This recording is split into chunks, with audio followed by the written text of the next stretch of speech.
एक राजा था। उसका नाम महाराज हरि सिंह था। वह न केवल बलशाली था, बल्कि इतना बुद्धिमान था कि विद्वान भी उसके सामने नतमस्तक हो जाते थे। एक दिन दरबार में बैठे बिठाए राजा ने मंत्रियों से पूछा, क्या कोई मुझसे चोरी कर सकता है? सभी मंत्री एक स्वर में बोले, नहीं महाराज, आपकी नजर से कुछ भी छिप नहीं सकता। आपके महल में तो पहरेदारों की आंखें भी सोती नहीं। तभी एक बूढ़ा मंत्री, जिसका नाम पंडित वीरसेन था, धीरे से मुस्कुराया और बोला, हुजूर, सुनारों की दुनिया में कुछ ऐसे कारीगर होते हैं जो सामने खड़े व्यक्ति की आंखों के सामने से ही सोना गायब कर देते हैं। राजा चौंके, उनकी भ्रिकुटियां तन गईं। नामुमकिन, मेरे सामने कोई सुनार सोना नहीं चुरा सकता। उन्होंने तुरंत फरमान जारी किया, राज्य के सभी सुनारों को कल सुबह दरबार में हाजिर होना है। दूसरे दिन सुबह सुबह दरबार में सुनारों की भीड़ लग गई। कोई अपने औजार लाया था, कोई सोने की छोटी छोटी डलियां। सभी के चेहरे पर घबराहट थी। राजा, हमें क्यों बुला रहे हैं? क्या हमने कोई गलती की? तभी ढोल नगाड़ों के साथ महाराज पधारे। सिंहासन पर विराजमान होते ही बोले, सुनारों, तुम में से कोई मेरी निगरानी में भी सोना चुरा सकता है? कई सुनार डरते डरते बोले, हुजूर, हम एक चौथाई सोना निकाल सकते हैं। कुछ ने हिम्मत दिखाई, हम आधा सोना चुरा सकते हैं। तभी भीड़ के पीछे से एक युवक आगे आया। उसकी आंखें चमक रही थीं।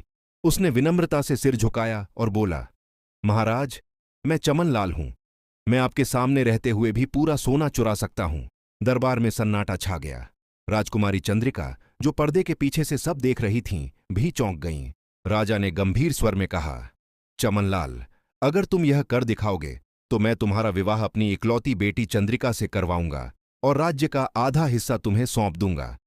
लेकिन शर्त यह है, तुम्हारा पूरा काम मेरी और पहरेदारों की निगरानी में होगा। तुम्हें अलग कपड़े दिए जाएंगे जो यहीं पहनोगे और यहीं उतारोगे। कोई भी औजार या सामान बाहर नहीं ले जा सकते। चमनलाल ने मुस्कुराते हुए सिर झुकाया। जैसी आपकी आज्ञा महाराज। अगले दिन से चमनलाल का काम शुरू हुआ। उसे दिया गया 5 किलो शुद्ध सोना और आदेश था, शिवजी की एक भव्य मूर्ति बनाओ। चमनलाल ने सुबह से शाम तक महल में काम किया। उसकी उंगलियां जैसे जादू कर रही थीं। सोना पिघलता ढलता, नक्काशी होती। राजा रोज आकर देखते, पहरेदार हर पल नजर रखते। लेकिन कोई नहीं जानता था कि रात में चमनलाल अपने छोटे से घर में क्या करता था। वहां वह पीतल की एक मूर्ति बना रहा था, बिल्कुल वैसी ही जैसी सोने की बना रहा था। हर रात वह थोड़ा थोड़ा पीतल पिघलाता, ढालता, नक्काशी करता। उसकी बहन सावित्री उसकी मदद करती। 7वें दिन सोने की मूर्ति तैयार थी।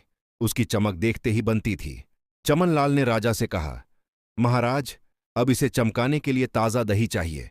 शाम का दही, जो अभी अभी जमाया गया हो। शाम हो चुकी थी। बाजार बंद। पहरेदार इधर उधर दौड़े, कहीं दही नहीं मिला। तभी अचानक एक युवती मटके में दही लिए चली आ रही थी। उसका घूंघट हल्का सा सरका हुआ था। उसने मधुर स्वर में कहा, ताजा दही, अभी अभी जमाया है। चमनलाल ने मुस्कुराते हुए मटका लिया। उसने सोने की मूर्ति दही में डुबोई, हल्के से घुमाया और निकाल ली। मूर्ति और चमक गई। पहरेदार मटका लेकर दरबार पहुंचे। राजा ने खुश होकर पूरा मटका खरीद लिया और युवती को सोने के सिक्के देकर विदा कर दिया। राजा ने अपने स्वर्ण विशेषज्ञ को बुलाया। जांच करो, इस मूर्ति में कितना सोना है। विशेषज्ञ ने मूर्ति को तोला, घिसा, आग में तपाया। कुछ देर बाद वह घबराया हुआ बोला, महाराज, इसमें एक दाना भी सोना नहीं है, यह शुद्ध पीतल है। दरबार में हड़कंप मच गया। राजा का चेहरा लाल हो गया। चमनलाल, ये क्या मजाक है? 5 किलो सोना कहाँ गया? चमनलाल शांत भाव से बोला, महाराज, पहले वचन दें कि मुझे सजा नहीं होगी। राजा ने गुस्से में कहा, वचन है मेरा, बोलो।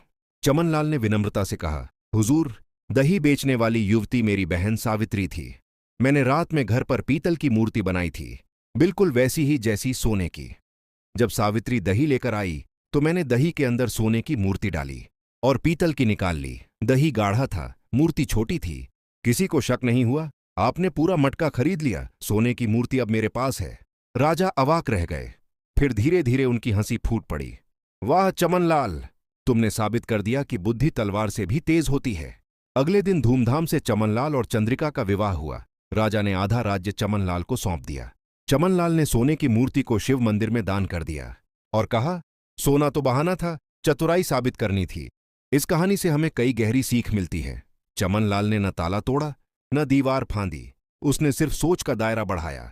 यह सिखाता है कि समस्याओं का हल हमेशा सामने नहीं होता, कभी दिमाग के कोने में छिपा होता है। चमनलाल ने 1 हफ्ते पहले से तैयारी शुरू कर दी थी। पीतल की मूर्ति, बहन की भूमिका, दही का बहाना, सब पहले से तय था। सफलता का रहस्य है अग्रिम योजना। राजा को लगा कि पहरेदार और कपड़े बदलना काफी है, लेकिन चमनलाल ने दिखाया कि सबसे सख्त निगरानी भी सोच की गति को नहीं रोक सकती। हाँ, चमनलाल ने चोरी की, लेकिन उसने किसी को नुकसान नहीं पहुंचाया। सोना वापस मंदिर को दिया। क्या यह चतुराई का प्रदर्शन था या धोखा? ये सवाल हमें सोचने पर मजबूर करता है। चमनलाल ने अपनी चतुराई का इस्तेमाल राज्य की भलाई के लिए किया। उसने राजा को भी सिखाया कि बुद्धि का सम्मान करना चाहिए। यह कहानी सिर्फ चोरी की नहीं, मानव मस्तिष्क की असीम क्षमता की है। जैसा कि चमनलाल ने साबित किया, सोना चुराना आसान है, लेकिन किसी के विश्वास को जीतना उससे कहीं बड़ी चोरी है। और राजा ने भी सिखाया, जो हार मान ले वही हारता है, जो सीख ले वही जीतता है। तो दोस्तों, ये कहानी आपको कैसी लगी? कमेंट में जरूर बताएं। अगर आपको ये कहानी पसंद आई तो लाइक करें, अपने दोस्तों और परिवार के साथ शेयर करें। हमारे चैनल कथा कहानी को सब्सक्राइब करें और बेल आइकन दबाएं, ताकि ऐसी ही प्रेरणादायक कहानियां आपको सबसे पहले मिलें। फिर मिलता हूं किसी नई कहानी में। तब तक अपना ख्याल रखें। नमस्कार।